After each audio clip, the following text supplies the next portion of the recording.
Good afternoon everyone. पिछले episode में मैं वेक्टर अलजेब्रा स्टार्ट किया। मैंने आपको क्या क्या पढ़ाया? Different classifications of vectors. उसके बाद वेक्टर एडिशन शुरू किया, addition of two vectors, triangle of vector addition, उसका ग्राफिकल मेथड और एनालिटिकल मेथड मैंने डिराइव किया। फिर parallelogram law of vector addition, उसका ग्राफिकल मेथड मैंने एक्सप्लेन किया। आज मैं क्या क्या पढ़ाने जा रहा हूँ? Analytical method of parallelogram law of two vector addition. पहले मैं इसका डेरिवेशन बताऊंगा, उसके बाद मैं आपको addition of more than two vectors पढ़ाने जा रहा हूँ। उसमें पॉलीगॉन लॉ बताया जाएगा, फिर पॉलीगॉन लॉ का एनालिटिकल मेथड डेरिवेशन बताया जाएगा। उसके बाद बच्चों मैं आपको वेक्टर सब्ट्रैक्शन पढ़ाऊंगा। I mean difference between two vectors A minus B कैसे फाइंड करते हैं, उसका डेरिवेशन बताया जाएगा। तो आज वेक्टर सब्ट्रैक्शन तक कंप्लीट करने का मोटिव है। सो आप मेरे साथ बने रहिए, कंसंट्रेट रहिए, सीरियस रहिए। और वेक्टर सीखना बहुत ज़रूरी है क्योंकि ये फिजिक्स का एक इम्पॉर्टेंट टूल है और इसको हम लोग फिजिक्स में बहुत ज़्यादा अप्लाई करते हैं। इसके बिना कंपटीशन का जो अप्रोच है वो समझ आता नहीं। सो प्यारे बच्चों, मैं स्टार्ट करने जा रहा हूँ।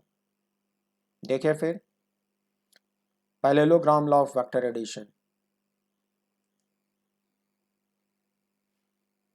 Parallelogram law of vector addition, एक बार मैं इसका ग्राफिकल मेथड एक्सप्लेन कर देता हूँ, फिर इसका डेरिवेशन बताता हूँ।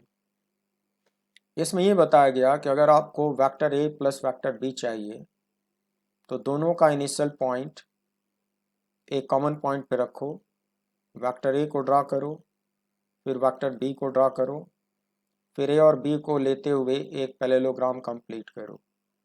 सन बाय रेड कलर मैंने एक पैरेललोग्राम कंप्लीट किया है। फिर इन दोनों के इंटरसेक्शन पॉइंट से एक डायगोनल बना लो, एक ऐसा डायगोनल जिसका टर्मिनल आउटवर्ड रखो। अगर बी का टर्मिनल आउटवर्ड है और ए का टर्मिनल आउटवर्ड है तो इस डायगोनल का टर्मिनल भी आउटवर्ड होना चाहिए। बच्चों, ये जो डायगोनल आपने बनाया है यही होता है रिजल्टेंट वेक्टर आर। इसको लिखते हैं resultant vector R equals vector A plus vector B. तो ये रिजल्टेंट वेक्टर का मैग्नीट्यूड देगा, लेंथ इसका मैग्नीट्यूड होता है और ओरिएंटेशन इसका डायरेक्शन होता है। तो ये रिजल्टेंट वेक्टर फाइंड करने का ग्राफिकल मेथड। लेकिन बच्चों, हम लोग इसका मैग्नीट्यूड का एक डेरिवेशन करेंगे। Suppose the angle between two vector is theta. Theta आपको क्वेश्चन में दिया है। वेक्टर ए का मैग्नीट्यूड पता है, मैग्नीट्यूड का मतलब इसका लेंथ पता है। वेक्टर बी का मैग्नीट्यूड पता है। वेक्टर आर का मैग्नीट्यूड आप फार्मूले से निकालना चाहते हो बिना ग्राफ पेपर यूज करे, तो उसका एक डेरिवेशन होगा, वो मैं कराने जा रहा हूँ। बच्चों, स्टेटमेंट जो मैंने समझाया वही लिखा हुआ है, आप चाहो तो इसको पढ़ लेना। प्यारे बच्चों, जब मैं इसको डिराइव करूंगा मैग्नीट्यूड, तो ये फार्मूला मिलने जा रहा है। मैग्नीट्यूड ऑफ आर, जब मैग्नीट्यूड या मॉडुलस वेक्टर का लिखते हैं तैरो हटा देते हैं, ये मैग्नीट्यूड हो गया, या फिर modulus of resultant vector R under root of mod A square plus mod B square plus 2ab cos theta, where theta is the angle between vector A and vector B। फिर माना कि resultant vector vector A के साथ alpha बना रहा है, तो tan alpha का भी डेरिवेशन होगा बच्चों। तो tan अल्फा की वैल्यू आएगी mod b sine theta upon mod a plus mod b cos theta. फिर tan इनवर्स ले लिया जाएगा तो अल्फा की वैल्यू सॉल्व हो जाएगी। ये दोनों फार्मूले हम डिराइव करेंगे। बच्चों, डेरिवेशन सीखने से कॉन्फिडेंस आता है, हैप्पीनेस आती है। कुछ बच्चों का ओपिनियन है कि वो डेरिवेशन नहीं सीखना चाहते, ये उनकी अपनी ओपिनियन है। लेकिन as a teacher, as an expert, मैं कहना चाहूँगा कि फिजिक्स में रियल इंटरेस्ट तभी डेवलप होता है जब आप फार्मूले का कंप्लीट डेरिवेशन पे कमांड रखते हो, तो आपको फिजिक्स से डर नहीं लगता, आप हैप्पी फील करती हो। तो मेरा ओपिनियन है कि आपको डेरिवेशन पे कमांड करना चाहिए और मैं डेरिवेशन पढ़ाता ज़रूर हूँ। बच्चों इसको डिराइव करने के लिए इस डायग्राम में कंस्ट्रक्शन है। इसको लिख डालो O, इसको लिख डालो P और OP लाइन को प्रोड्यूस कर दो फॉरवर्ड डायरेक्शन में। फिर यहाँ लिखो S, यहाँ लिखो Q से इस पे परपेंडिकुलर ड्रॉप करो and the foot of perpendicular is denoted by E, I mean this is 90 degree. So बच्चों पहले लाइन की प्रॉपर्टी पढ़े होगे कि PQ लाइन is parallel to OS line and OE line is intersecting both parallel lines. Then corresponding angles must be same. बच्चों अगर ये थीटा है तो उसका करस्पॉन्डिंग एंगल भी थीटा ही होना चाहिए। ये पहले लाइन की प्रॉपर्टी पढ़े हो। तो इस ट्रायंगल में, राइट एंगल ट्रायंगल में ये एंगल थीटा होगा। जब ये थीटा हो गया तब इसमें और क्या क्या करने जा, देखो मैं प्रूफ दे रहा हूँ। Angle SOP equals angle QPE equals theta. Angle QOP is alpha. OP line is mod A, that is without arrow A. OS line is PQ. OS equals PQ. देख लो जरा। In this parallelogram, OS equals PQ. बच्चों PQ का length उतना ही होगा जितना OS का magnitude होगा, और OS का मैग्नीट्यूड मॉड भी लिख सकती हो, वही यहाँ पे रिपीट करा है। OS equals PQ equals mod B, that is without arrow B. Then OQ. बच्चों OQ will represent what? Modulus of vector R. So it should be modulus of vector R, I mean without arrow R. तो इसको दिखाना जरूरी होता है। उसके बाद ये जो ट्रायंगल है इसे मैं cos थीटा लेने जा रहा हूँ। बच्चों cos थीटा क्या होएगा? Base upon hypotenuse, that is P upon PQ। याद रखना बच्चों PQ को आपने मॉड भी डिफाइन करा है। तो cos थीटा ले लेंगे, यहाँ से P की वैल्यू सॉल्व हो जाएगी। देखो जरा, cos theta is P upon PQ and doing cross multiplication P comes out PQ cos theta and PQ is mod B, it should be mod B cos theta. Equation number 1. Say this is equation number 1. This will give you the value of P. Similarly you should take sin theta. Sin theta in the same triangle, it should be height upon hypotenuse. Is it? Height upon hypotenuse, that is QE upon PQ. Doing cross multiplication, QE comes out PQ sin theta and PQ is mod B, so QE equals B sin theta. This is equation number 2.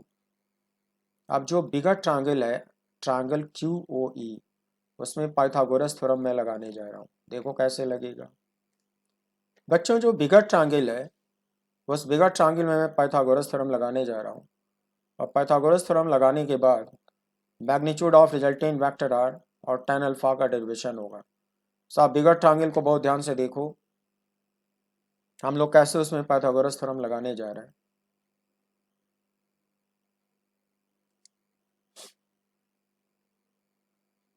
In bigger triangle, I mean QOE, hypotenuse square, I mean OQ square equals OE square plus EQ square. देख लो जरा, in this bigger triangle OQE, hypotenuse OQ square equals base OE square plus height QE square। ऐसे लिखने जा रहा हूँ। OQ को क्या लिखोगे? मैग्नीट्यूड ऑफ R लिखोगे। अब इनकी वैल्यूज पुट करो। OQ is magnitude of R square. अच्छा बच्चों, OE को ब्रेक कर सकते हो। OE can be written as OP plus P, then EQ square repeated, और OP क्या है? मॉड A है, और P क्या है? B cos थीटा है।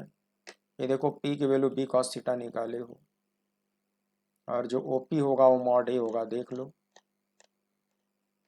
जो OP होगा वो मॉडुलस ऑफ A होगा, जो P होगा वो B cos थीटा निकाल चुके हो, जो QE होगा वो B sin थीटा भी निकाल चुके हो, तो उसकी वैल्यू पुट करो। देखो QE को B sin थीटा निकाले हो, तो ये वैल्यू मैं यहाँ पे पुट करने जा रहा हूँ। लुक अगेन, वो P is mod A, P is B cos theta and AQ is B sin theta whole square. इसको फार्मूले से खोलो, फार्मूले से खोलोगे तो 3 टर्म आएंगी।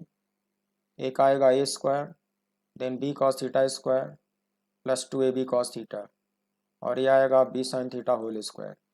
बच्चों इन दोनों से B स्क्वायर कॉमन ले सकती हो। जब B स्क्वायर कॉमन ले लोगे तो ब्रैकेट में आएगा cos square theta plus sin square theta, that is 1।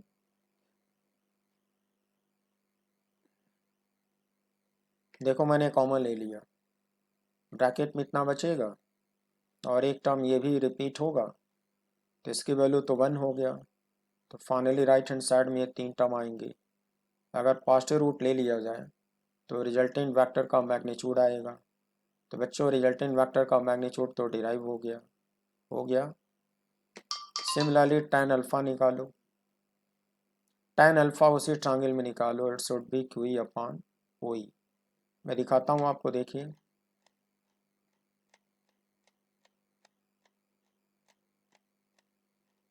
in the same right angle triangle you are going to take tan alpha, I mean tan of this alpha, it should be height, that is QE, upon base, that is OE, is it?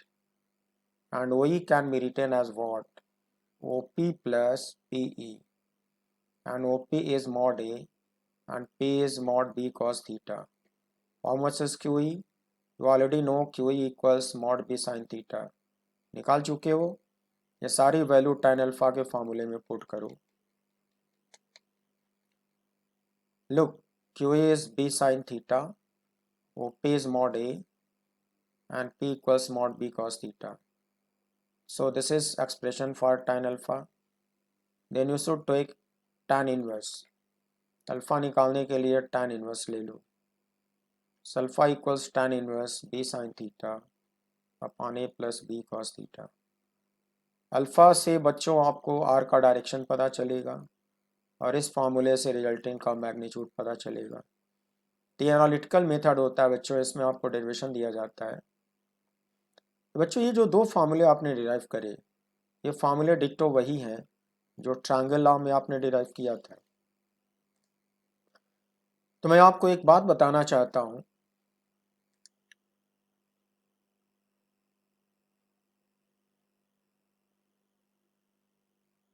आपको ये बताना है कि triangle of vector addition में वही 2 फार्मूले आए, parallelogram law of vector addition में वही 2 फार्मूले आए। इसका मतलब ये हुआ कि मेथड चेंज हो जाता है बट सेम जो केस होता है उसमें फार्मूले वही के वही आते हैं। मेथड बदलने से फार्मूले नहीं बदलते। दरअसल आप कर क्या रहे हो, आप ट्रायंगल लॉ में भी A प्लस बी निकाल रहे हो, पैरेललोग्राम लॉ में भी A प्लस बी निकाल रहे हो, कर तो एक ही काम रहे हो। मेथड आप अलग अलग जरूर पढ़ते हो मगर जो फार्मूला डिराइव करते हो तो सेम आता है, तो फार्मूले तो वही रहेंगे। इसलिए आपने देखा कि सेम 2 फार्मूले आपको मिले। तो एडिशन ऑफ 2 वेक्टर्स में आपको 2 मेथड अच्छे से सिखा दिया डेरिवेशन के साथ। अब मैं आगे बढ़ता हूँ। Addition of more than 2 vectors, addition of more than 2 vectors का पहले ग्राफिकल मेथड बताऊँगा, उसको पॉलीगॉन लॉ बोलते हैं, फिर एनालिटिकल मेथड आपको बताऊँगा, तो वो सब आपको सीखना होगा। तो देखो बच्चों, now your next heading is addition of more than 2 vectors, is it? Let us suppose that we have to add 4 vectors A, B, C and D shown in figure. For this, first we add vectors A and B by the method of triangle and let this sum be vector E in the figure. Then the third vector C is added to E. जैसे addition of 2 vectors की theory बार बार लगा दो तो सभी vector add कर सकते हो। पहले ए और बी का जो रिजल्टेंट है उसको ई मान लो, फिर ई को सी में जोड़ो। जब ई को सी में जोड़ोगे वही टू वेक्टर के मेथड से तो एक नया वेक्टर एफ आएगा। फाइनली जो फोर्थ वेक्टर डी है, डी को एफ में ऐड कर दो तो उससे फाइनल रिजल्टेंट आर आएगा। Vector R is the sum of A B C and D. तो इसको मैं यहाँ पे समझाने जा रहा हूँ बच्चों, बहुत ध्यान से देखो।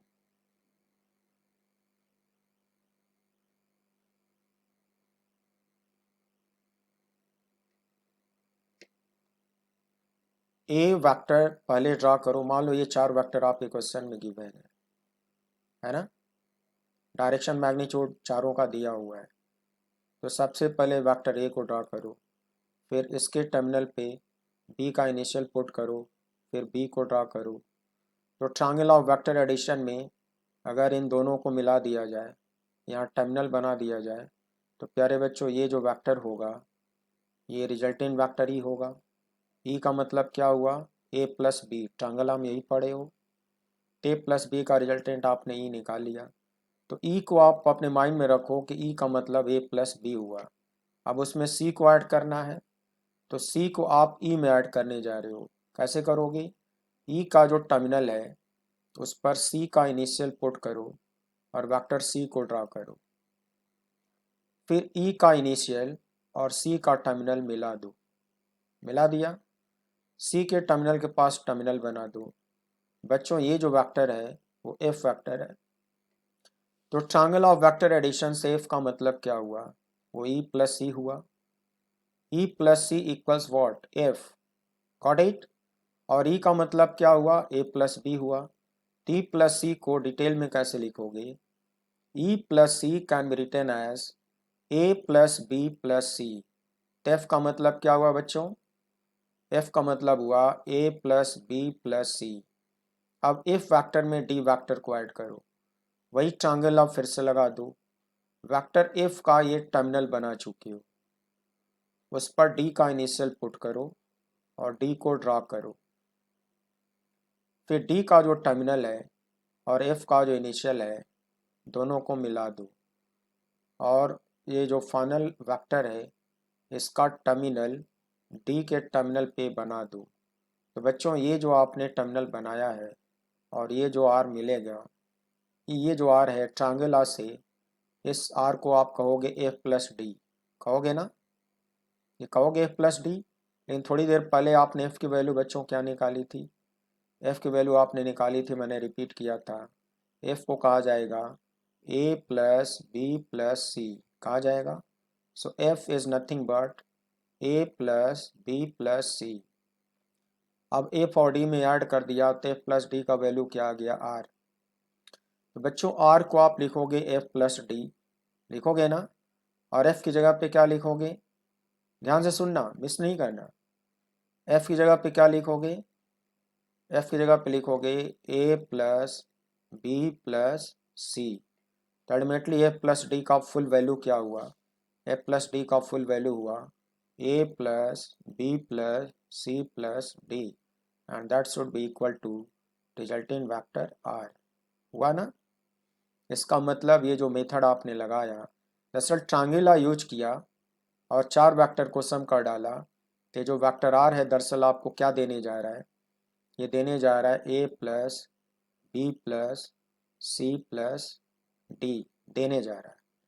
बच्चों इसको पॉलीगॉन लॉ भी कहते हैं, क्योंकि ये जो ज्योमेट्री बनी है बाहर से देखो, अंदर वाले जो डॉटेड वेक्टर्स उनको छोड़ दो, बाहर से देखो तो तुमको एक पॉलीगॉन टाइप का स्ट्रक्चर दिखाई देगा, इसलिए इसको कहा गया पॉलीगॉन लॉ, है ना। तो आर की वैल्यू ऐसे आ जाएगी, ग्राफ पेपर पे करोगे, इसका लेंथ मेज़र करोगे तो मैग्नीट्यूड आएगा, और इसका किसी भी वेक्टर के साथ एंगल मेज़र करोगे तो डायरेक्शन आएगा। तो ये graphical method for polygon law हो गया। बच्चों आपको इसमें ये बताना है कि A plus B plus C plus D जो रिजल्टेंट है उसको आर से दिखाए हो, अगर इनका ऑर्डर चेंज कर दो, किसी दो वेक्टर का ऑर्डर चेंज कर दो, जैसे मैंने लिख डाला A plus C plus D plus B, इसमें से किसी भी वेक्टर का ऑर्डर चेंज करने पर ये जो नया एक्सप्रेशन आता है, उससे जो नया रिजल्टेंट आता है, मैं बच्चों आपको समझाना चाहता हूँ कि जो नया रिजल्टेंट आता है वो उतना ही होता है जितना पहले निकाले हो। आई मीन सीक्वेंस बदल देने पर जो नया एक्सप्रेशन है a plus C plus D plus B, उसका जो रिजल्टेंट आता है वो एग्जैक्टली आर के बराबर आता है। कैसे मैं डायग्राम में दिखाता हूँ। तो जिस सीक्वेंस में ये चारों लिखे गए हैं उसी सीक्वेंस में इन चारों को पॉलीगॉन पे ड्रा करते हैं। पहले ए ड्रा करते हैं, फिर बी ड्रा करते हैं, फिर सी ड्रा करते हैं, फिर डी ड्रा करते हैं, फिर लास्ट में जो टर्मिनल डी का है और ये जो ए का इनिशियल है उसको ज्वाइन करते हैं, टर्मिनल के पास टर्मिनल बनाते हैं तो वेक्टर आर आता है। यही प्रोसीजर यहाँ पे रिपीट करो। पहले ए ड्रा करोगे, फिर सी करोगे, फिर डी करोगे, फिर बी करोगे और टर्मिनल इनिशियल सीक्वेंस मेंटेन रखोगे, फिर लास्ट में रिजल्टेंट निकालोगे। देखो कर रहा हूँ। पहले ए को ड्रा किया, फिर सी को ड्रा किया, इज इट, फिर डी को ड्रा किया, सेम डायरेक्शन, सेम मैग्नीट्यूड, फिर बी को ड्रा किया। अब बच्चों बी का जो टर्मिनल है और जो ए का इनिशियल है उन दोनों को स्ट्रेट लाइन से मिला दो और बी के टर्मिनल के पास टर्मिनल बना दो। बच्चों इसको आप न्यू रिजल्टेंट आर डैश कहोगे। अगर आप ये आर निकालते हो, यहाँ से आर डैश निकालते हो और ये काम ग्राफ पेपर पे स्केल में करते हो तो आप मेज़र करोगे तो आर डैश का लेंथ एग्जैक्टली उतना ही आता है जितना आर का लेंथ आता है।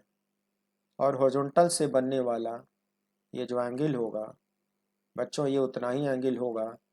यहाँ पे भी एक हॉरिजॉन्टल लाइन बन जाए और उससे इसका एंगल मेज़र करा जाए तो ये दोनों का जो एंगल मिलता है हॉरिजॉन्टल से बनने वाला वो सेम मिलता है। इसका मतलब आर डैश का डायरेक्शन वही होगा जो आर का होगा, आर डैश का लेंथ वही होगा जो आर का लेंथ होगा।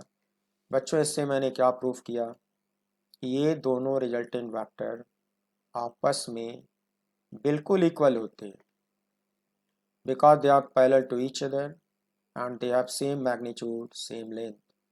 तो ये दोनों इक्वल होते हैं। बच्चों आपने क्या सीखा कि इन चारों वेक्टर का सीक्वेंस बदल देने से, जैसे यहाँ सीक्वेंस बदल दिया, रिजल्टेंट पे कोई फ़र्क नहीं पड़ता।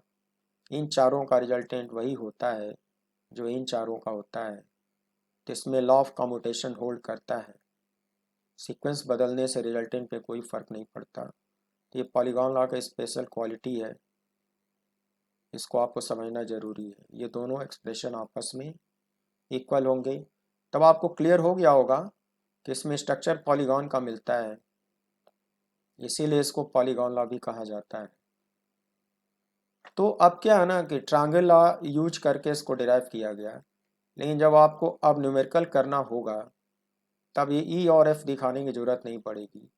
आप सीधे सीधे पहले ए ड्रा करो, फिर बी करो, फिर सी करो, फिर डी करो और डी के टर्मिनल को ए के इनिशियल से ज्वाइन करा दो और डी के टर्मिनल पे टर्मिनल बना दो और ये जो लास्ट वेक्टर है यही रिजल्टेंट देगा।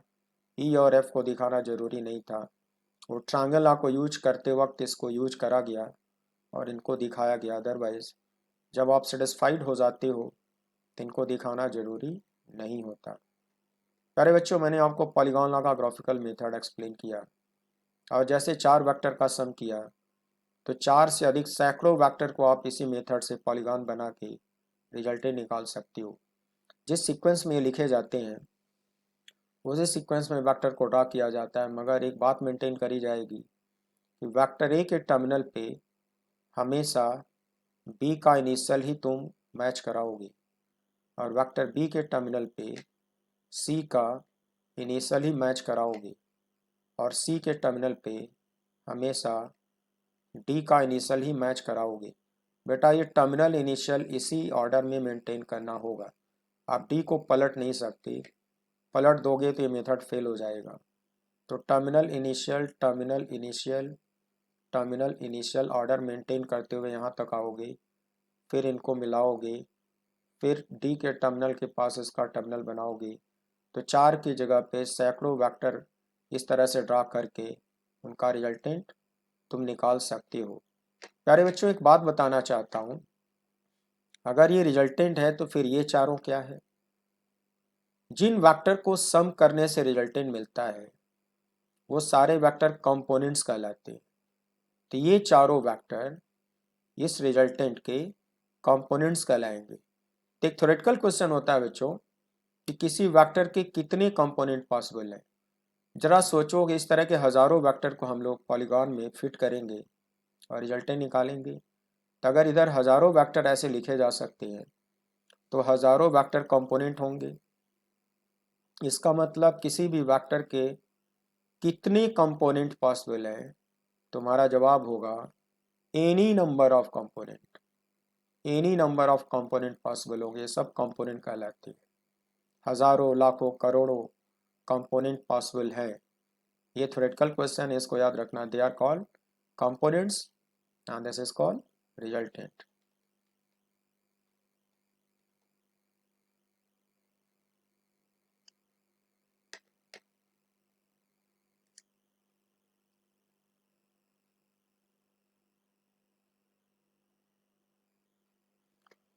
अब बच्चों मैं आपको डेरिवेशन बताने जा रहा हूँ। ये तो पॉलीगॉन लॉ का ग्राफिकल मेथड हो गया, लेकिन होगा क्या, हर क्लासेस में जो आप न्यूमेरिकल्स करोगे आपको ग्राफ पेपर मिलेगा नहीं। वहाँ पे सिर्फ फार्मूला यूज करके रिजल्टेंट निकालना होगा।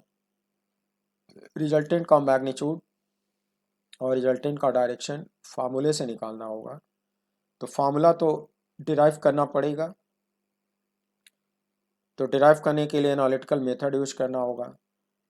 तो अगर मैं एनी नंबर ऑफ वेक्टर्स को सम करके रिजल्टेंट निकालना चाहता हूँ तो उसका एक एनालिटिकल मेथड का डेरिवेशन सिखाना होगा।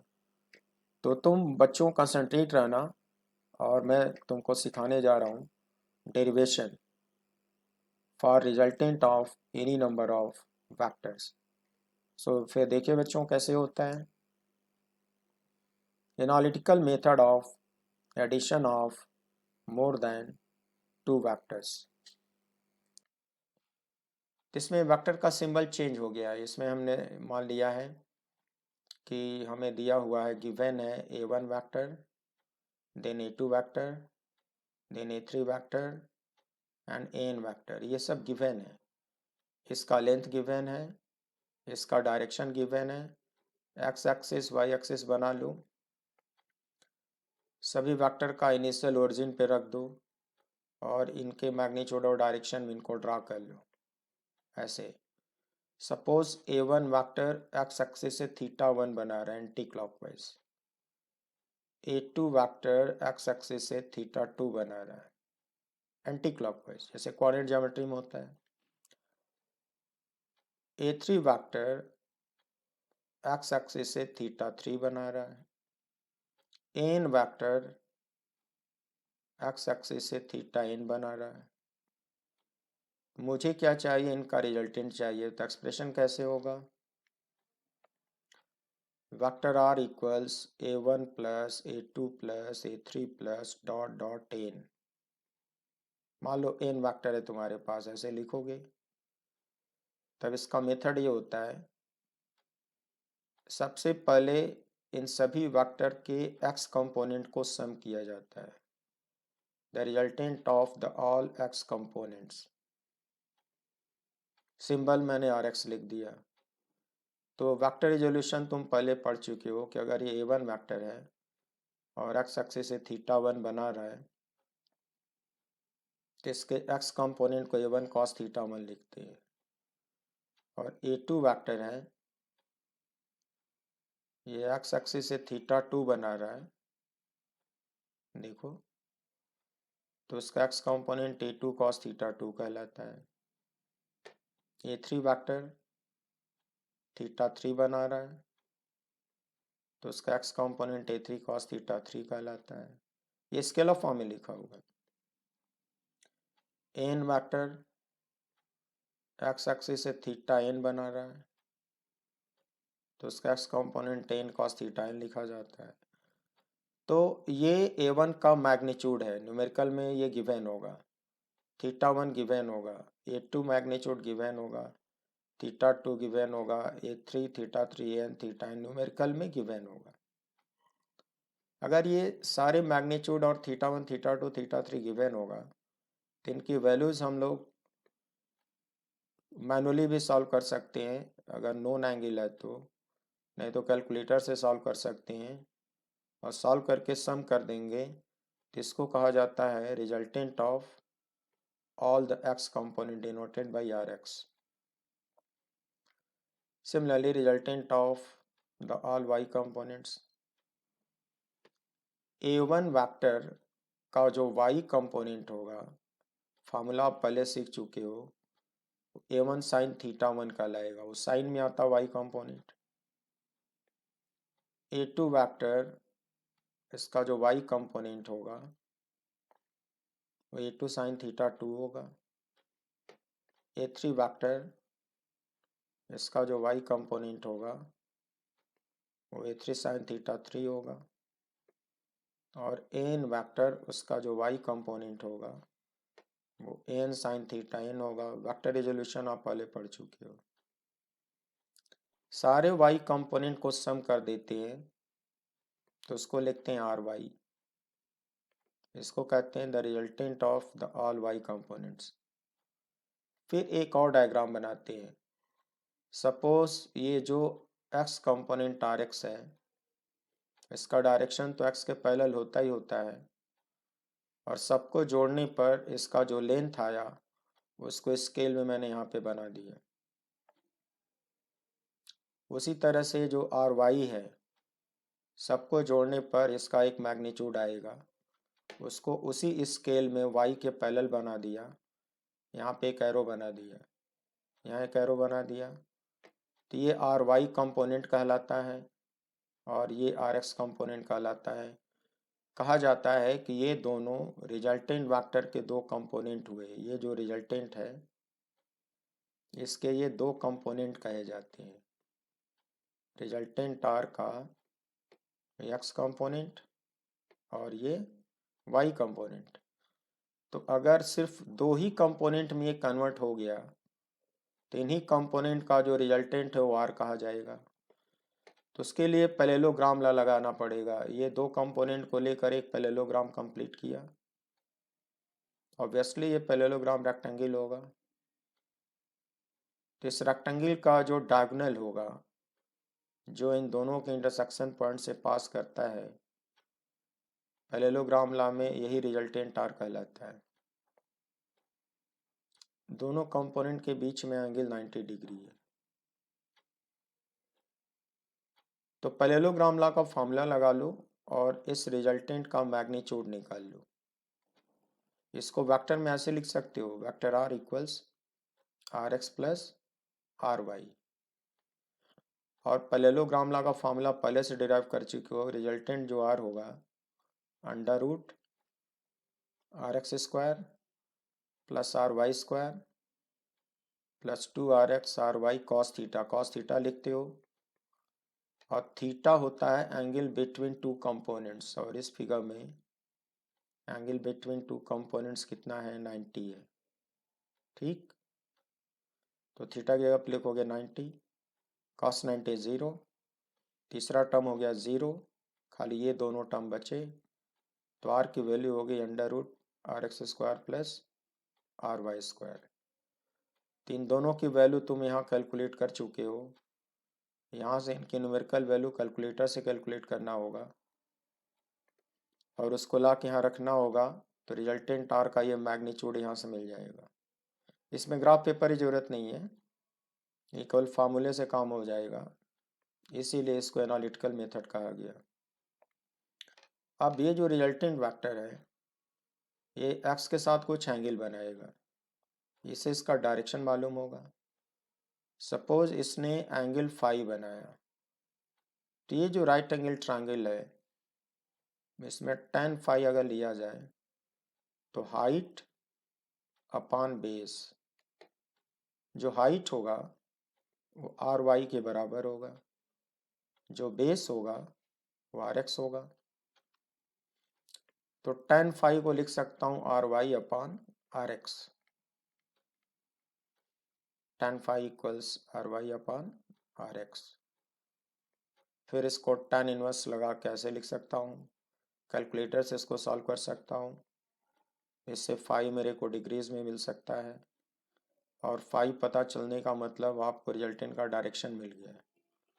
तो यहाँ से रिजल्टेंट का मैग्नीट्यूड मिल गया और यहाँ से रिजल्टेंट का डायरेक्शन मिल गया। तो ये फार्मूले से काम हो जाएगा, ग्राफ पेपर ज़रूरत नहीं होगी। इसलिए इसको कहते हैं analytical method for addition of more than two vectors. इसकी फिजिक्स और टेक्नोलॉजी में बहुत ज़रूरत होती है, इसको समझना बहुत ज़रूरी है। Thank you.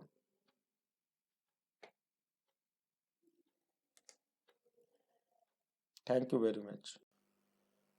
सो बच्चों, अब मैं आपको सब्ट्रैक्शन ऑफ वेक्टर्स बताने जा रहा हूँ।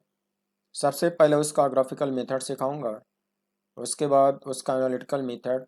एनालिटिकल मेथड में आपको a माइनस बी का जो मैग्नीट्यूड होगा उसका डेरिवेशन सिखाऊंगा, और उसके डायरेक्शन के फॉर्मूले का भी डेरिवेशन सिखाऊंगा।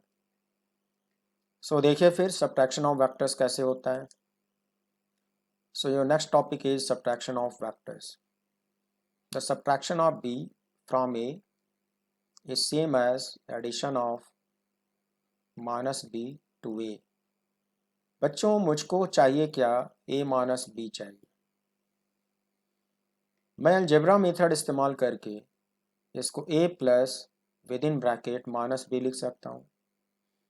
माइनस b एक वेक्टर है और a एक पहला वेक्टर है, बीच में प्लस लगा है, तो इसको मैं ट्रायंगल लॉ से दोनों को सम कर दूँ, मेरे को a माइनस b मिल जाएगा। अगर ये प्लस बीच में लगा है तो इन दोनों को सम करूँगा तो उसको रिजल्टेंट सिंबल से भी डिनोट कर सकता हूँ, और इस रिजल्टेंट की वैल्यू इन दोनों के सम के बराबर होगा, अदरवाइज a माइनस b के बराबर होगा। ये तो हम लोग ट्रायंगल लॉ इस्तेमाल करके निकाल सकते हैं। कैसे बच्चों? सपोज तुम्हारे क्वेश्चन में वेक्टर a गिवन है, वेक्टर b गिवन है। मैं आपको पिछले एपिसोड में नेगेटिव वेक्टर सिखाया था, याद करो। मुझको ये नेगेटिव वेक्टर क्रिएट करना है, तो किसी वेक्टर का डायरेक्शन रिवर्स कर दिया जाए, लेंथ उतना ही रखा जाए, डायरेक्शन पलट दिया जाए, तो नेगेटिव वेक्टर कहलाता है, ये माइनस b वेक्टर हो गया। अब मुझको करना क्या है बच्चों, ट्रायंगल लॉ इस्तेमाल करके वेक्टर a को माइनस b में ऐड करना है। तो addition, triangle of vector addition लगा दो। पहले वेक्टर a को ड्रा करो, कर लिया। फिर माइनस b का इनिशियल वेक्टर a के टर्मिनल पे पुट करो और माइनस b को ड्रा करो, कर लिया। फिर ये जो सेकेंड वेक्टर का टर्मिनल है और फर्स्ट वेक्टर का इनिशियल है, इसको मिला दो, मिला दिया। और माइनस b के टर्मिनल के पास यहाँ टर्मिनल बना दो, बना दिया। तो प्यारे बच्चों, ये जो आपने वेक्टर दिखाया as per triangle of vector addition, वो रिजल्टेंट वेक्टर r होगा और वो कहलाएगा a plus minus b। But algebra की थ्योरी में इसको अदरवाइज a माइनस b भी कहा जाता है। आई मीन जो वेक्टर r आप ग्राफ पेपर पे दिखाओगे वो आपको फाइनली a माइनस b की वैल्यू देगा। तो ग्राफ पेपर पे इसका लेंथ मेज़र करो, तो मैग्नीट्यूड देगा, और ये वाला एंगल प्रोडक्टर से मेज़र करो, उसका डायरेक्शन देगा। तो बच्चों, इस तरह से आपने a माइनस b निकालना सीखा। इसका अब हम लोग एक डायरेक्ट मेथड प्रिपेयर कर सकते हैं। इस तरह से लिखने के बजाय डायरेक्ट a माइनस b निकालने का एक मेथड और डेवलप कर सकते हैं। बच्चों, दूसरा मेथड अब हम लोग डेवलप कर सकते हैं, क्योंकि असली बात तो समझ लिया आपने। अब आप triangle law of vector addition use मत करो। रिजल्टेंट वेक्टर निकालने का method, suppose a is given and b is given, तो आप क्या करो, a और b का इनिशियल कॉमन पॉइंट पे पुट करो, वेक्टर a को ड्रा करो, वेक्टर b को ड्रा करो, यहाँ दोनों का इनिशियल कोइंसाइड करा दो। Suppose the angle between two vector is theta, मान लो इन दोनों के टर्मिनल को मिला दो, मिला दिया। बच्चों इसमें जो फर्स्ट वेक्टर होता है, आई मीन वेक्टर ए के टर्मिनल के पास यहाँ पे एक टर्मिनल बना दो। प्यारे बच्चों, ये जो वेक्टर होगा ये a माइनस बी की वैल्यू देगा, उसको तुम आर सिंबल दे सकती हो। देखिए ये डायरेक्ट मेथड है, ये डायरेक्ट मेथड है, इसमें triangle of vector addition use नहीं करा गया। कहा गया कि वेक्टर ए और वेक्टर बी का इनिशियल ज्वाइन करा दो, इज इट, दोनों के टर्मिनल को मिला दो और पहले वेक्टर के टर्मिनल के पास टर्मिनल बना दो। तो ये जो ब्लैक कलर से वेक्टर मिलेगा ये आपको ए माइनस बी देगा और इसका सिंबल मैंने आर लिख रखा है। तो ग्राफ पेपर पे ऐसा तुम करके इसका लेंथ और इसका डायरेक्शन निकाल सकती हो। प्यारे बच्चों, आपको ये बताना है कि अगर मैं ऑर्डर इसका चेंज कर दूँ, आई मीन बी माइनस ए कर दूँ, तो ये दोनों बराबर नहीं होंगे। अगर ऑर्डर चेंज कर दूँ बी माइनस ए तो ये दोनों बराबर नहीं होंगे, माइनस लगने के बाद बराबर होंगे। ऐसा क्यों, मैं आपको सिखाता हूँ।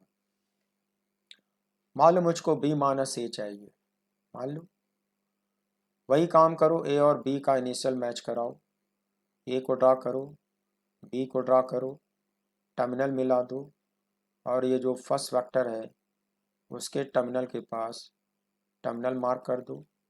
तो प्यारे बच्चों, ये जो ब्लैक कलर का वेक्टर है ये वेक्टर आपको इस बार क्या देगा, बी माइनस ए देगा। बहुत ध्यान से देखो, तुम आसानी से देखो, ये दोनों ट्रायंगल कॉन्ग्रुएंट होंगे, is it, I mean R का मैग्नीट्यूड और आर डैश का मैग्नीट्यूड बराबर होगा, मगर बच्चों डायरेक्शन अपोजिट है। इसका डायरेक्शन अपवर्ड है, इसका डायरेक्शन डाउनवर्ड है, दोनों का डायरेक्शन अपोजिट है, तो इनको नेगेटिव वेक्टर कहा जा सकता है। यानी कि अगर इन दोनों को बराबर करना चाहोगे तो यहाँ पे तुमको ब्रैकेट के बाहर एक माइनस का साइन लगाना पड़ेगा। इसका मतलब ऑर्डर चेंज करने पर मुझको इक्वल वेक्टर नहीं मिलते, ऐसे वेक्टर मिलते हैं जिनका मैग्नीट्यूड तो बराबर होगा पर डायरेक्शन अपोजिट होगा। तो उनको इक्वल करने के लिए एक माइनस साइन लगाना होगा। अब इसकी जगह पे आर डैश लिख दो, इसी जगह पे आर लिख दो, तो रिलेशन क्या बनता है बच्चों, R equals minus R dash. इसका मतलब इसमें लॉ ऑफ कम्यूटेशन होल्ड नहीं करेगा, ऑर्डर चेंज करने पर वैल्यू बदल जाती है, वेक्टर बदल जाते हैं, इसलिए कहते हैं कि law of commutation does not hold in case of vector subtraction. In fact, they are not exactly equal, but r vector equals minus r dash vector. Minus लगने के बाद ही बराबर होते हैं, तो law of commutation does not hold here, इसको याद रखना। तो ये ग्राफिकल मेथड तो मैंने आपको समझा दिया बच्चों। अब इसका एनालिटिकल मेथड होगा। एनालिटिकल मेथड में रिजल्टेंट का फार्मूला मैग्नीट्यूड चाहिए, magnitude of r is same as magnitude of r dash, that is under root a square plus b square minus 2ab cos theta। बच्चों ये फार्मूला ट्रिग्नोमेट्री में पढ़ोगे, trigonometry में इसको cosine formula कहा गया। इसका डेरिवेशन आज मैं आपको सिखाने जा रहा हूँ। फिर ये जो आपने रिजल्टेंट यहाँ पे दिखाया है, I mean A minus B, वो वेक्टर ए के साथ एक अल्फा एंगल बनाएगा, तो डिराइव करने पर tan अल्फा की वैल्यू इतनी आएगी, बी साइन थीटा अपान ए माइनस बी कॉस थीटा इतनी आएगी। कैसे आएगी मैं डेरिवेशन आपको दिखाने जा रहा हूँ। बच्चों वेक्टर सब्ट्रैक्शन का एनालिटिकल मेथड मैं डिराइव करने जा रहा हूँ और इसी फार्मूले को ट्रिग्नोमेट्री में कोसाइन फार्मूला कहते हैं। इसमें जो A minus B I mean R होगा उसका मैग्नीट्यूड मैं डिराइव करूँगा और जो एंगल अल्फ़ा बनाएगा और tan अल्फ़ा का भी फार्मूला डिराइव करूँगा। इसमें भी पाइथागोरस थ्योरम अप्लाई होगा और आसानी से डिराइव हो जाएगा। तो आप फोकस रहना और देखते रहना, समझ में आएगा। देखो फिर पहले ज्योमेट्री समझा दूं। This is vector A, this is vector B and their initials are joined together, terminals are also joined together. अब जो आपको a माइनस बी चाहिए, तो जो पहला वेक्टर होता है उसके टर्मिनल के पास इसमें टर्मिनल बना देते हैं, और ये जो ब्लैक कलर का वेक्टर है यही देगा आपको a minus B. In short you can say this is R. यही आर देगा, a माइनस बी देगा. तो ये जो a माइनस बी वैक्टर है, माना कि वेक्टर ए के साथ ये अल्फ़ा बना रहा है. सपोज ए और बी के बीच जो एंगल है मुझको क्वेश्चन में दिया हुआ है थीटा. ए का मैग्नीट्यूड दिया है क्वेश्चन में, बी का मैग्नीट्यूड दिया है क्वेश्चन में, थीटा भी दिया है क्वेश्चन में. अब यहाँ से एक परपेंडिकुलर डालूँ. ये परपेंडिकुलर यहाँ क्यू पे मिलता है तो ये एंगल 90 होगा. तो यहाँ पे एक राइट एंगल ट्रायंगल बनेगा. इस तरह से एक राइट एंगल ट्रायंगल बनेगा. तो मैं क्या करने जा रहा हूँ, इसमें एन क्यू निकालूंगा और क्यू एम निकालूंगा. इस वर्टेक्स को एम लिख डालो, इसको एन लिख डालो, इसको पी लिख डालो, इसको क्यू लिख डालो. कुछ चीज़ें समझो. P M is mod A. P M is nothing but modulus of A. Is it? Similarly P N is mod b. Pn is mod b without arrow. Nm is modulus of r. Modulus of r. अब इस triangle में, पीछे वाले triangle में cos theta और sin theta लेना होगा. So in triangle NPQ, cos theta is PQ by PN. PQ upon PN. You know this. Doing cross multiplication, PQ equals PN cos theta. You already know that Pn equals mod b. So it should be mod b, that is b cos theta is equal to PQ. से equation number 1. बच्चों PQ निकाल लिया. NQ निकालो. इसके लिए इसमें sine theta ले लो. So sine theta equals NQ upon hypotenuse. Got it? And hypotenuse is mod b. Sine theta लेने जा रहा हूँ. NQ upon Pn, doing cross multiplication, and Pn is mod b. So NQ equals b sin theta. Say equation 2. Now in the right angle triangle NQM, according to the Pythagoras theorem, Nm square equals NQ square equals QM square. QM can be written in this way, PM minus PQ. तो बच्चों ये मैं एक बार आपको triangle दिखा देता हूँ, वहाँ से तुम ये एक्सप्रेशन समझ लो. NQM देखो. NQM, this is right angle triangle. So as per Pythagoras, hypotenuse Nm square equals height NQ square plus base QM square. यही पढ़े हो. बट QM को लिख सकते हो बच्चों PM minus PQ. PM minus PQ लिख सकते हो. तो वही वहाँ पे किया गया, 2 पार्ट में उसको ब्रेक किया गया है. देखो QM को लिखा है PM माइनस PQ. अब इनकी वैल्यू जो ऊपर निकाले पड़े हो वो ला के रख दो. From equation 1 and 2, Nm is modulus of r and NQ is, ऊपर कर चुके हो, रिवर्स जाके देख लेना. b sin theta, Pm is mod a, PQ is mod b cos theta whole square. इसको फार्मूले से खोलो. First term square plus second term square minus 2 first term into second term. यही पढ़े हो बच्चों अलजेब्रा में. अब इन दोनों से बी स्क्वायर कॉमन ले लो. पहले ए स्क्वायर को रिपीट करो, फिर बी स्क्वायर कॉमन ले लो. Within bracket you have this, you know this is equal to 1. इस टर्म को रिपीट कर डालो, कर दिया. इसको 1 लिख डालो. 3 टर्म आएंगी. फास्ट रूट ले लो, देखो आर का मैग्नीट्यूड आ गया। बट याद रखना ये जो आर है वो ए माइनस बी का वैल्यू है। वेक्टर आर को ए माइनस बी लिखे हो तो ये ए माइनस बी का मैग्नीट्यूड कहलाएगा।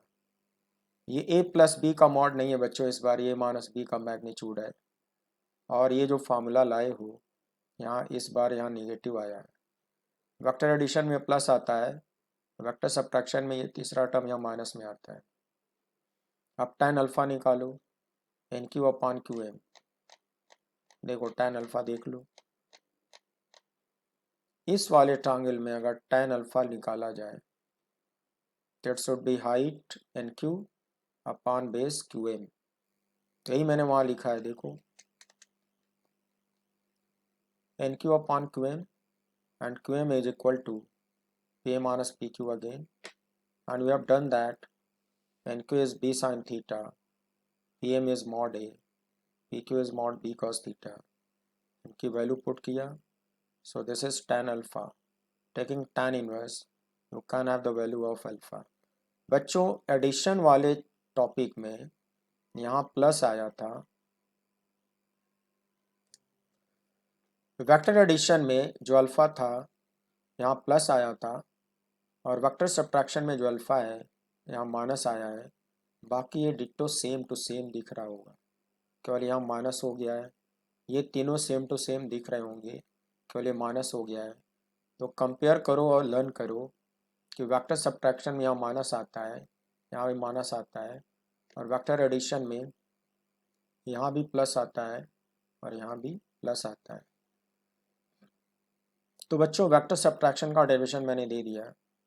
अब अगले एपिसोड में multiplication of vector by a scalar. तो बच्चों मैंने आज आपको काफ़ी कुछ पढ़ाया, कंप्लीट कराया। अब नेक्स्ट एपिसोड में मैं आपको मल्टीप्लिकेशन ऑफ वेक्टर पढ़ाने जा रहा हूँ। तो बच्चों मल्टीप्लिकेशन ऑफ वेक्टर में आप क्या क्या पढ़ोगे? पहले आप पढ़ोगे multiplication of a single vector by a scalar, फिर पढ़ोगे मल्टीप्लिकेशन ऑफ टू वेक्टर्स। बच्चों मल्टीप्लिकेशन ऑफ टू वेक्टर के दो पार्ट होंगे, एक होगा डॉट प्रोडक्ट। डॉट प्रोडक्ट को स्केलर प्रोडक्ट भी बोलते हैं, उसमें डॉट सिंबल यूज होगा, ये डॉट बी, उसे स्केलर मिलेगा। दूसरा होगा क्रॉस प्रोडक्ट। क्रॉस प्रोडक्ट को वेक्टर प्रोडक्ट भी बोलते हैं, उसका एक्सप्रेशन होगा vector A cross vector B, और क्रॉस लेने से वेक्टर क्वांटिटी मिलती है, इसलिए उसको वेक्टर प्रोडक्ट भी बोलते हैं। जब दो वेक्टर का मल्टीप्लिकेशन कंप्लीट हो जाएगा बच्चों, तब मैं आपको तीन तीन वेक्टर का मल्टीप्लिकेशन पढ़ाऊंगा। तीन तीन वेक्टर का मल्टीप्लिकेशन हमारे कंपटीशंस के लिए बड़ा इंपॉर्टेंट है। वैसे स्कूल लेवल पे 11th के बच्चों को टीचर पढ़ाते ही नहीं, कहते हैं आउट ऑफ सिलेबस है, बट कंपटीशन में तो 60% क्वेश्चन बीटेक लेवल के होते हैं, वो चाहे नीट हो या IIT JEE हो, तो पढ़ना ही पड़ेगा, उसकी ज़रूरत पड़ेगी। तो जो मल्टीप्लिकेशन ऑफ थ्री वेक्टर में आपको पढ़ाऊँगा, तो उसमें एक होगा स्केलर ट्रिपल प्रोडक्ट, और वह उसको करने से स्केलर क्वांटिटी मिलेगी, और एक होगा वेक्टर ट्रिपल प्रोडक्ट, उसको करने से वेक्टर क्वांटिटी मिलेगी। तो नेक्स्ट एपिसोड में मैं आपको मल्टीप्लिकेशन ऑफ वेक्टर शुरू करने जा रहा हूँ। आप मेरे साथ बने रहना और सीरियस रहना, वेक्टर सीखना बहुत ज़रूरी है, इसको छोड़ना मत, बीच में मत छोड़ देना। थोड़ा स्ट्रेस, थोड़ा पेन लेना पड़ेगा, फिर इसमें आपको सिखा दूंगा, और बेसिक सीख लोगे तो बड़े बड़े क्वेश्चन समझने में बड़ी आसानी होगी। सो आप मेरे साथ बने रहना और मैं आपको सिखाने का काम करता रहूँगा। सो प्यारे बच्चों, थैंक यू वेरी मच, इतनी देर तक आप मेरे साथ बने रहे, and wish you good day, see you again.